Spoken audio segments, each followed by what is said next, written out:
Have you ever helped someone and later wondered if kindness actually holds you back? Maybe you've stayed late to help a colleague, only to watch them get the promotion you wanted. Maybe you've shared your knowledge freely, only to see others use it to get ahead while you stayed where you were. Maybe you've wondered if the world rewards takers more than givers. In a world that tells us to compete, promote ourselves, and win at all costs, what if the real path to success is actually helping others win? This question has fascinated me for years. Why do some generous people struggle and burn out, while others rise to extraordinary heights? Why do some takers succeed in the short term but crash later? And what separates those who give wisely from those who give until they have nothing left? The answers might surprise you. In this audiobook, we're going to explore a different way of thinking about success. Not as a ladder you climb alone, but as a network you build together. Not as a competition where someone must lose for you to win, but as a collaboration where everyone can rise. We'll look at why some people succeed without stepping on others, how generosity can become your greatest professional advantage, and how you can apply these principles starting today. If you enjoy meaningful content like this, don't forget to like the video and subscribe. It helps more thinkers like you discover these ideas. So take a breath with me. Let go of the pressure to compete, to prove, to win. And let's explore what real success actually looks like. This is The Giver's Edge. Chapter 1: The 3 Types of People. Let me tell you about 3 people I've known. The first was a colleague named Mark. Mark was brilliant at networking, but only when he needed something. He'd show up in your inbox when he wanted a favor, when he needed an introduction, when he was working on something that required your skills. Once he got what he wanted, you wouldn't hear from him again until the next time he needed something. Conversations with Mark felt transactional, like every interaction was being recorded in a mental ledger. The second was a woman named Priya. Priya kept score of everything. If she did you a favor, she expected one back. If you helped her, she'd remember and return it precisely. She wasn't malicious, but she was always calculating. Her relationships felt like a careful balance sheet, debts and credits carefully tracked. The third was a man named David. David helped without keeping score. If you needed advice, he'd give it freely. If you were stuck on a problem, he'd stay late to work through it with you. If you were new and struggling, he'd share everything he knew. He never seemed to calculate what he'd get in return. He just helped because that's who he was. 3 people. 3 ways of moving through the world. Mark was a taker. His default mode was to get as much as possible while giving as little as necessary. He saw relationships as opportunities, and people as means to ends. Priya was a matcher.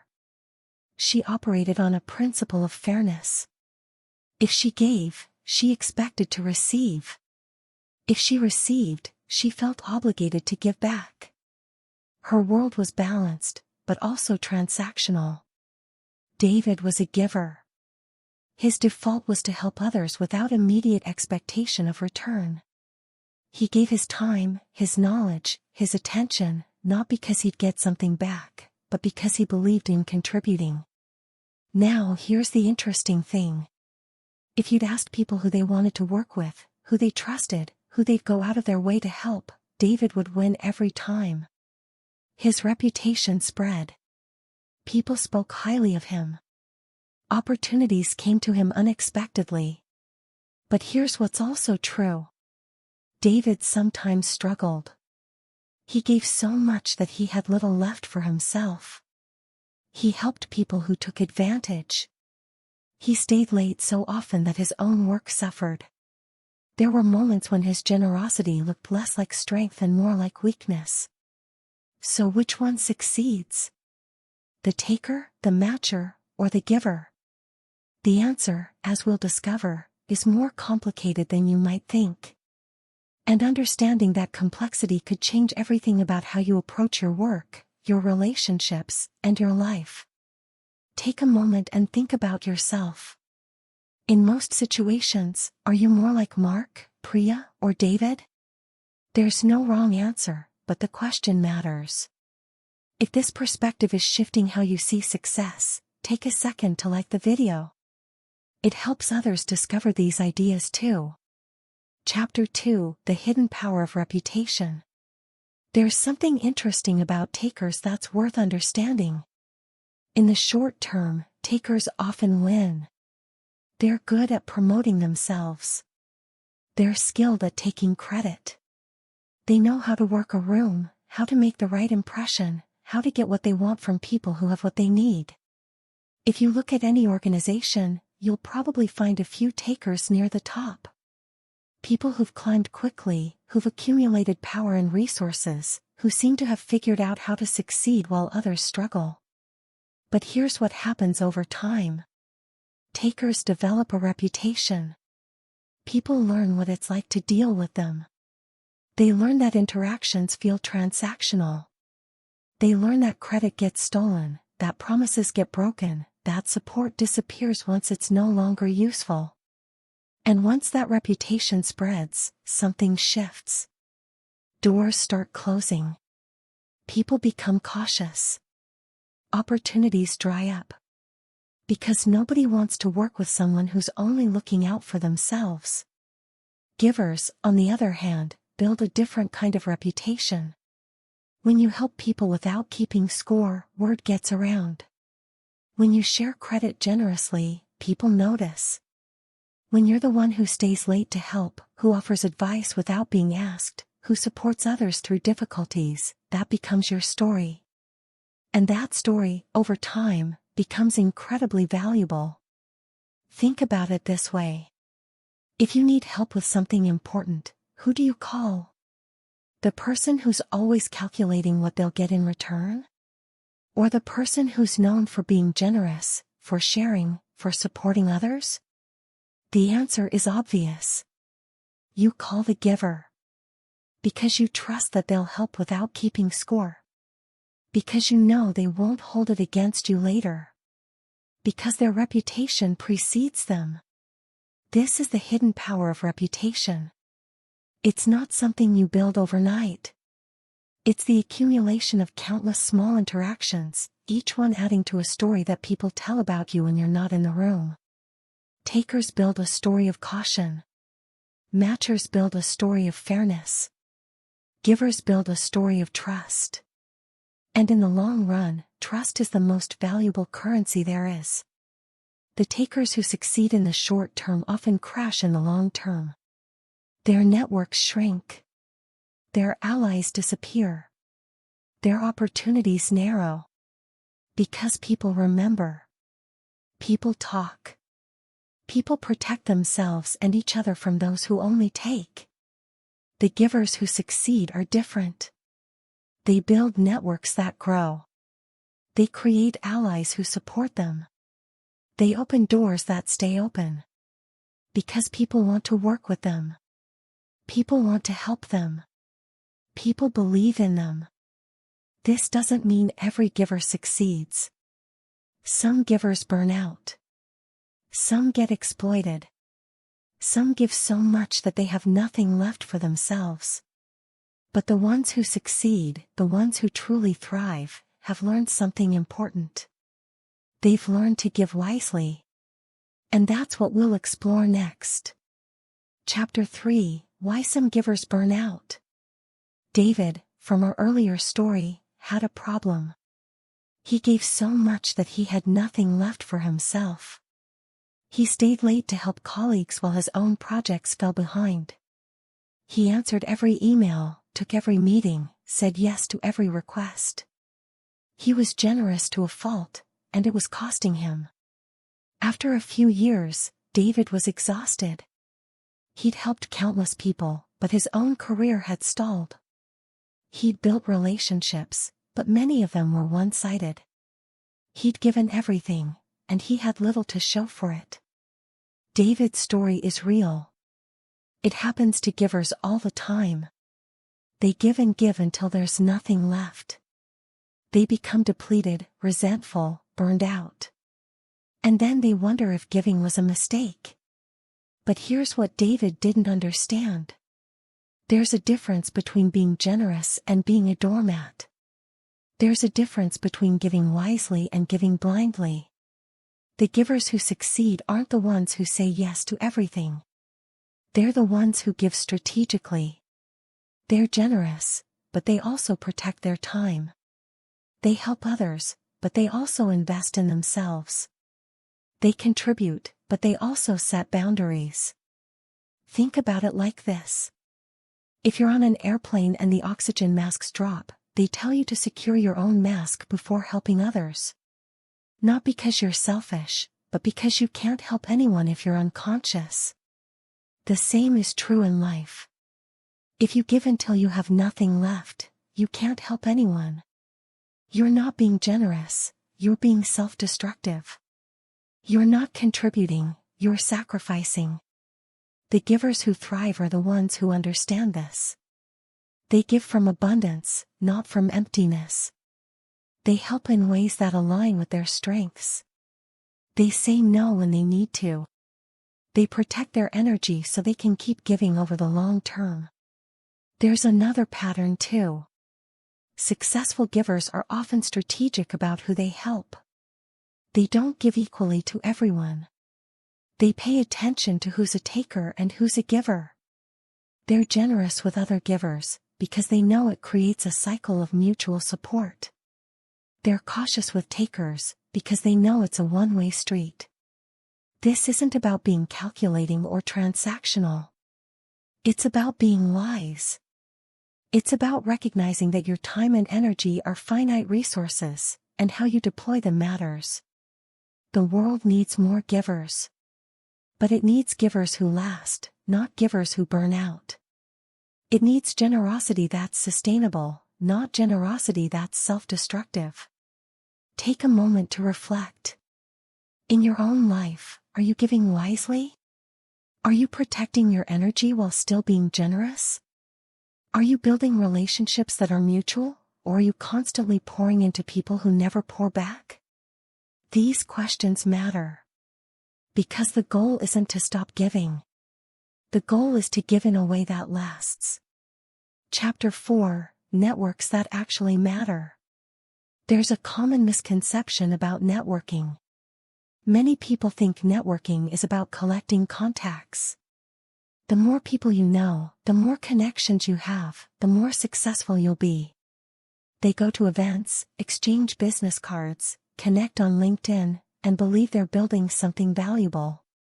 But here's the truth. A network of hundreds of shallow contacts is far less valuable than a network of a few deep relationships.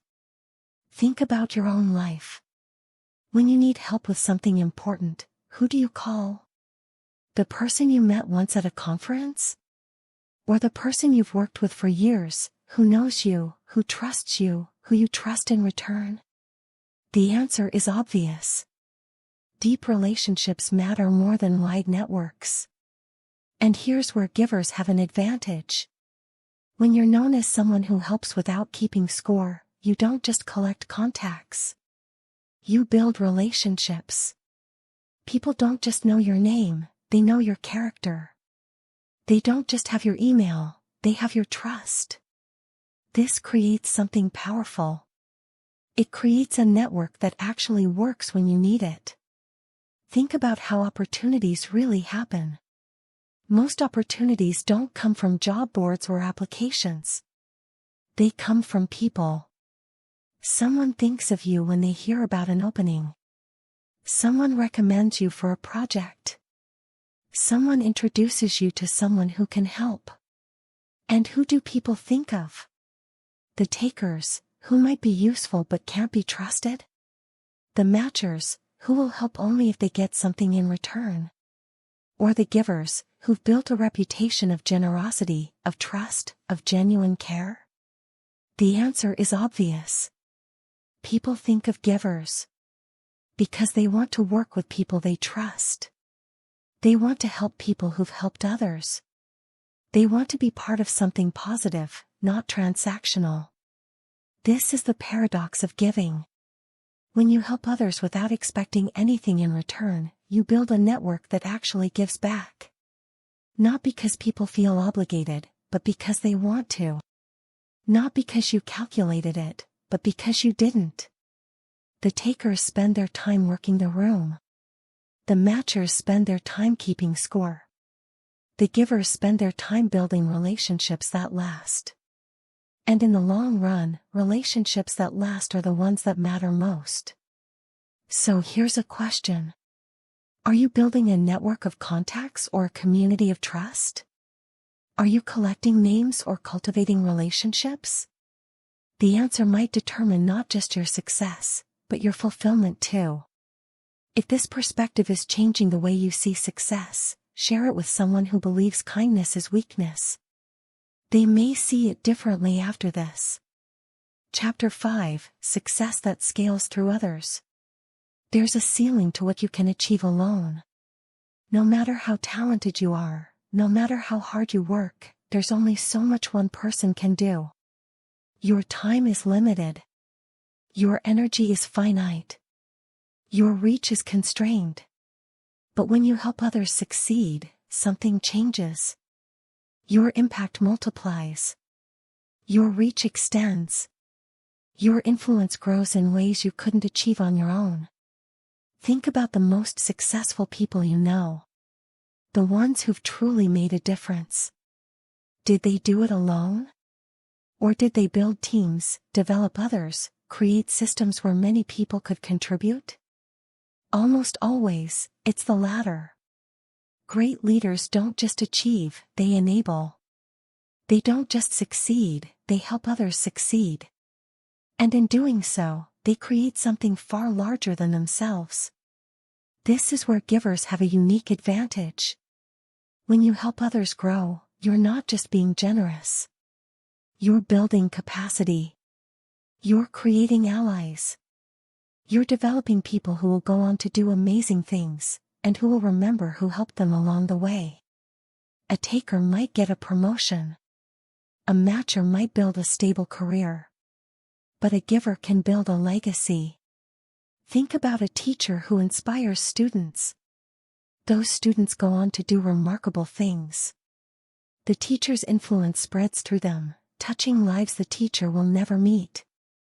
Think about a mentor who guides young professionals. Those professionals become leaders themselves, and they mentor others. The mentor's wisdom multiplies across generations. Think about a leader who builds a culture of generosity. That culture outlasts the leader. It shapes how thousands of people work together for years to come. This is success that scales. Not through hierarchy or control, but through contribution and connection. Not by taking more, but by enabling more. And it's only possible for givers. Because takers can't build this kind of legacy. They can accumulate, but they can't multiply. They can achieve, but they can't enable. They can succeed, but they can't create success in others. The most meaningful success isn't about how high you climb. It's about how many people you bring with you. It's about the difference you make in others' lives. It's about what you create that outlasts you. And that kind of success is available to anyone willing to give wisely, generously, and consistently. Think about your own legacy. Not what you'll achieve, but what you'll enable. Not what you'll take, but what you'll leave behind. Not how high you'll climb, but how many you'll lift. Those questions point toward a different kind of success. A deeper kind. A more lasting kind. Chapter 6: Becoming a Strategic Giver. We've explored a lot together. The 3 types of people. The hidden power of reputation. Why some givers burn out. The networks that actually matter. Success that scales through others. Now the question is, how do you become the kind of giver who thrives? Not the kind who burns out, but the kind who builds lasting success while staying true to their values. Here are 5 shifts that can help. First, give in ways that align with your strengths. You don't have to give everything to everyone. You can give what you're good at, what comes naturally, what doesn't drain you. If you're a great listener, give your attention. If you're skilled at strategy, offer advice. If you have resources to share, share them. When you give from your strengths, it doesn't feel like sacrifice. It feels like contribution. And you can keep doing it for the long term. Second, protect your time and energy. Generosity without boundaries isn't generosity, it's self-destruction. Learn to say no. Learn to set limits. Learn to prioritize your own well-being so you can keep giving over the long haul. The oxygen mask principle applies here too. Secure your own before helping others. Not because you're selfish, but because you want to be able to help for years to come. Third, be strategic about who you help. Not everyone deserves your generosity. Some people will take and never give back. Learn to recognize them. Be cautious with takers. Be generous with other givers, because that's where mutual support grows. This isn't about being transactional. It's about being wise. Your time and energy are precious. Invest them where they'll create the most good. Fourth, give without expectation, but pay attention to patterns. Don't keep score in individual interactions. That's the matcher's trap. But do pay attention to patterns over time. If someone consistently takes and never gives, adjust your approach. If a relationship is consistently one-sided, protect yourself. Generosity doesn't mean being naive. It means being open while also being aware. Fifth, remember that giving is a practice, not a personality. You don't have to be a giver in every situation. You can be generous when it serves, and protective when it's needed. The goal isn't to be a pure giver. The goal is to lean toward generosity while staying wise about when and how. These shifts won't make you perfect. You'll still make mistakes. You'll still encounter people who take advantage. You'll still have moments when you give too much or too little. But over time, they'll help you become the kind of giver who thrives. The kind who builds lasting relationships while protecting their own well-being. The kind whose generosity is sustainable, not self-destructive. Take a moment and think about which of these shifts matters most for you right now. Which one could you practice starting today? The answer might be the beginning of something transformative. Real success isn't about getting ahead of others. It's about deciding who you lift as you rise. The takers of the world might win in the short term. They might accumulate more, climb faster, gather more power. But over time, their networks shrink, their relationships sour, their opportunities narrow. The givers who thrive are different. They build trust that lasts. They create networks that support them. They enable success that multiplies far beyond what they could achieve alone. This doesn't mean being a doormat. It doesn't mean giving until you have nothing left. It means giving wisely, strategically, sustainably. It means protecting your energy while still being generous. It means building relationships that are mutual, not one-sided. The world needs more givers. Not the kind who burn out, but the kind who last. Not the kind who sacrifice themselves, but the kind who build others while also building themselves. If you found this audiobook meaningful, subscribe for more ideas that challenge how we think about success, relationships, and growth. And tell us in the comments, are you a giver, a matcher, or a taker? Your answer might be the beginning of a deeper conversation. Thank you for listening. Thank you for your time. Thank you for being willing to think about success in a new way. Now go. Give wisely. Build deeply. Lift others as you rise. This is the Giver's Edge. End of audiobook.